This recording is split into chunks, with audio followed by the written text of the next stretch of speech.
रीना एक बहुत ही होनहार और ईमानदार स्टूडेंट थी। उसका परिवार बहुत गरीब था, जिस कारण रीना को स्कूल में सबके सामने शर्मिंदा होना पड़ता था। लेकिन रीना ने अपनी मेहनत और लगन से अपने परिवार की गरीबी को दूर कर दिया। रीना 5वीं क्लास की छात्रा थी। वो दौड़ी दौड़ी स्कूल की तरफ जा रही थी, लेकिन जब वो स्कूल पहुंची तो उसकी क्लास शुरू हो चुकी थी। वो जब अपनी क्लास में पहुंची तो मैडम ने उसे दरवाजे पर ही रोक दिया। रुक जाओ रीना, तुम आज भी लेट आई हो। ये तुम्हारी रोज की आदत बनती जा रही है। आज तुम्हें इसकी सजा मिलेगी। लेकिन मैडम, मैंने जानबूझकर लेट नहीं किया। मैं कुछ नहीं सुनना चाहती। आज तुम सारा दिन क्लास के बाहर खड़ी रहोगी। रीना ने मैडम की बात का कोई जवाब नहीं दिया और चुपचाप क्लास के बाहर खड़ी हो गई। दरअसल रीना के घर से स्कूल की दूरी पूरे 5 किलोमीटर थी। रीना अपने घर से स्कूल तक रोज पैदल आया करती थी, क्योंकि उसके पास रिक्शे या स्कूल बस का किराया देने के लिए पैसे नहीं थे। रीना के माता पिता बहुत ही गरीब थे। रीना के पिता सब्जी बेचा करते थे। उससे उनकी जो कमाई होती, उससे उनका गुजारा किसी तरह से चल पाता था। लेकिन रीना के माता पिता रीना को पढ़ाना चाहते थे, इसलिए उन्होंने रीना का एडमिशन स्कूल में करवा दिया था। उस दिन रीना क्लास के बाहर खड़ी रही, लेकिन उसका सारा ध्यान क्लास के अंदर पढ़ा रही मैडम पर था। वो उनकी पढ़ाई हुई सारी बातें अपने दिमाग में नोट कर रही थी। रीना पढ़ने लिखने में बहुत होशियार थी। जब सारा दिन खत्म हो गया तो मैडम ने रीना को क्लास के अंदर बुलाया और कहा, रीना, कल से समय पर स्कूल आना, नहीं तो तुम्हें स्कूल में एंट्री नहीं मिलेगी। और ये क्या है, अभी तक तुमने नई स्कूल ड्रेस नहीं सिलवाई है। तुम्हारी शर्ट में कितने पैबंद लगे हुए हैं। मैडम, मैंने मम्मी पापा से कहा था, लेकिन अभी उनके पास पैसे नहीं है। जब पैसे होंगे तो वो मेरे लिए नई स्कूल ड्रेस ला देंगे। ठीक है, अब तुम घर जाओ। रीना के फटे हुए स्कूल ड्रेस को लेकर क्लास की लड़कियां उसका बहुत मजाक उड़ाती थी, लेकिन रीना किसी से कुछ नहीं कहती। रीना स्कूल से पैदल घर आ गई। घर आने के बाद उसने मैडम की पढ़ाई हुई सारी चीजें फिर से रिवीजन की। पढ़ाई से जो वक्त मिलता था, रीना उस समय में सब्जी बेचने में अपने माता पिता की मदद करती थी।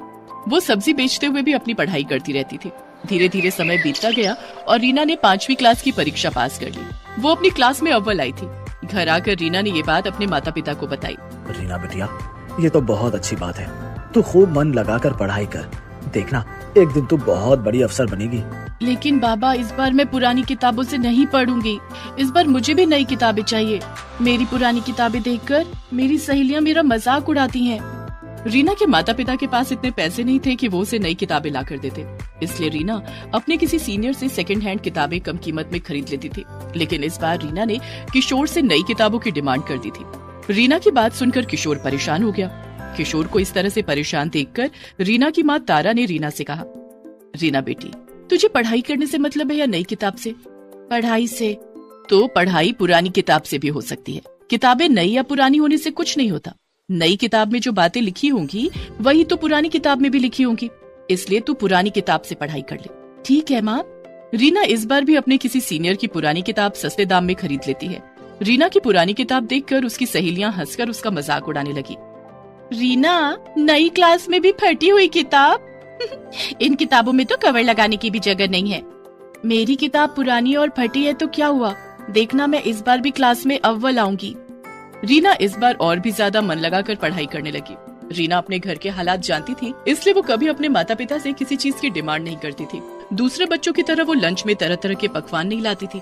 एक दिन स्कूल में लंच के समय, चल रीना, खाना खाते हैं, बहुत भूख लगी है। ठीक है। पिंकी ने अपना लंच बॉक्स खोलकर देखा तो उसमें आज फ्राइड राइस और चिली पनीर रखे थे। अरे वाह, आज मम्मी ने मेरी फेवरेट डिश दी है, इसे खाकर बड़ा मजा आएगा। पिंकी का लंच देखकर रीना अपना डब्बा खोलने की हिम्मत नहीं कर पा रही थी। तभी कीर्ति भी अपना लंच बॉक्स लेकर वहाँ आ गई। कीर्ति, तू आज लंच में क्या लाई है? कीर्ति ने अपना लंच बॉक्स खोला। आज मम्मी ने पूरी और शाही कोफ्ते दिए हैं।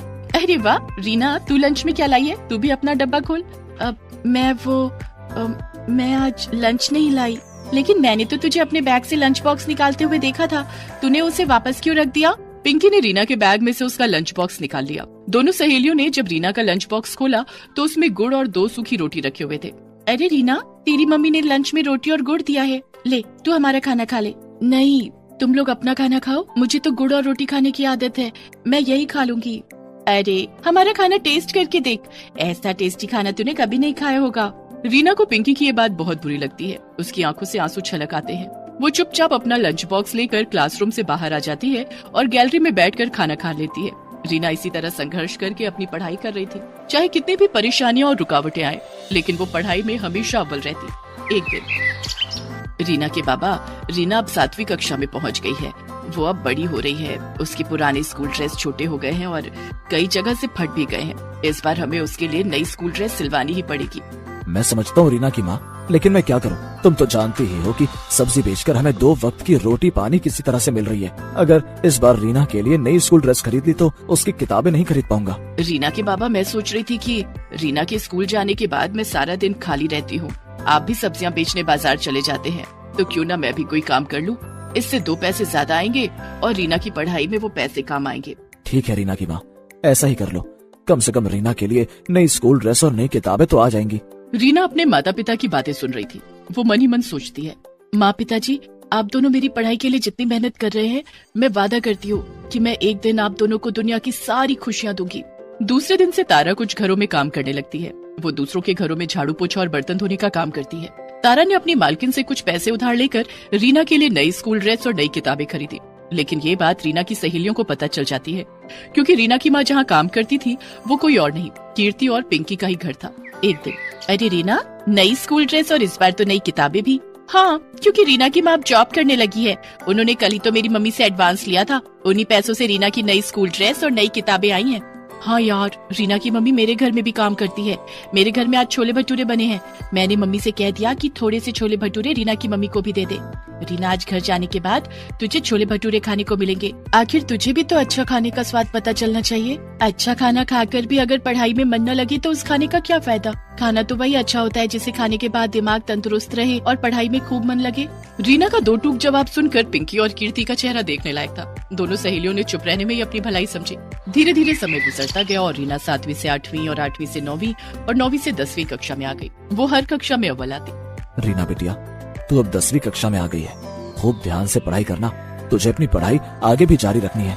पिताजी, मैं खूब मेहनत करूंगी। आप देखना, मैं पूरे स्कूल में टॉप करूंगी। रीना खूब मेहनत करने लगी। शाम को स्कूल से आने के बाद वो पढ़ाई में जुट जाती। क्लास में टीचर के पूछे गए हर सवाल का रीना सबसे पहले और सही जवाब देती। पैदल स्कूल आना और पैदल घर जाना भी रीना के हौसले को तोड़ता नहीं, बल्कि और बढ़ा देता था। धीरे धीरे दिन बीत गए और 10वीं की परीक्षा का दिन भी आ गया। रीना, ये ले, दही चीनी खाकर जा, परीक्षा अच्छे से दे पाएगी। रीना ने पैर छूकर अपने माता पिता का आशीर्वाद लिया और परीक्षा देने पैदल घर से निकल पड़ी। लेकिन रास्ते में ही उसका जूता टूट गया। ओह, इसे भी अभी टूटना था। समय पर परीक्षा सेंटर नहीं पहुंची तो परीक्षा नहीं दे पाऊंगी। मुझे वहां तक जाना ही होगा। रीना ने अपने टूटे हुए जूतों को उतारकर हाथों में ले लिया और खाली पैर ही परीक्षा सेंटर की तरफ जाने लगी। चलते चलते उसके पैरों में छाले पड़ गए, लेकिन रीना के कदम परीक्षा सेंटर पर जाकर ही रुके। रीना ने अच्छे से अपनी परीक्षा दी। दूसरे दिन वो अपने पैरों में पॉलीथीन बांधकर परीक्षा सेंटर पहुंची, क्योंकि नए जूते खरीदने के लिए उसके पास पैसे नहीं थे। इस तरह से रीना ने 10वीं की परीक्षा भी दे दी। कुछ दिनों के बाद जब परीक्षा का रिजल्ट आया, क्लास में, रीना, तुम बहुत होनहार और मेहनती हो। आज तुम्हें तुम्हारी मेहनत का फल मिला है। तुम इस स्कूल में ही नहीं, पूरे राज्य में 10वीं की परीक्षा में अव्वल आई हो। देखो, अखबार में तुम्हारी फोटो छपी है। मैडम ने रीना और पूरे क्लास को अखबार में रीना की फोटो दिखाई। इतना ही नहीं, आगे की पढ़ाई के लिए तुम्हें सरकार की तरफ से स्कॉलरशिप भी दी जाएगी। ये सब सुनकर रीना बहुत खुश हुई। वो खुशी खुशी जब घर पहुंची तो उसके घर के बाहर मीडिया वाले उसका इंटरव्यू लेने के लिए इकट्ठा थे। सबने बारी बारी से रीना का इंटरव्यू लिया। रीना की कामयाबी से उसके माता पिता बहुत खुश थे। रीना ने स्कॉलरशिप की मदद से पहले 12वीं और फिर कॉलेज की पढ़ाई पूरी की। उसके बाद प्रतियोगिता परीक्षा की तैयारी करने लगी। कुछ सालों की कड़ी मेहनत से रीना ने आईएएस की परीक्षा पास कर ली थी। रीना अब एक आईएएस ऑफिसर बन चुकी थी। रीना ने अपने आप से जो वादा किया था उसे पूरा कर दिखाया। उसने अपने माता पिता के कदमों में दुनिया की सारी खुशियां लाकर रख दी। काम्या को खाने में मटन और चिकन बहुत पसंद थे, लेकिन उसकी शादी एक ऐसे घर में हो गई जहां चिकन मटन तो दूर, लहसुन प्याज भी नहीं बनता था। ऐसे में काम्या ने रोज रोज चिकन मटन खाने के लिए क्या किया, जानने के लिए देखते हैं रोज मटन चिकन। काम्या बिहार के एक छोटे से गांव जमुई की रहने वाली थी।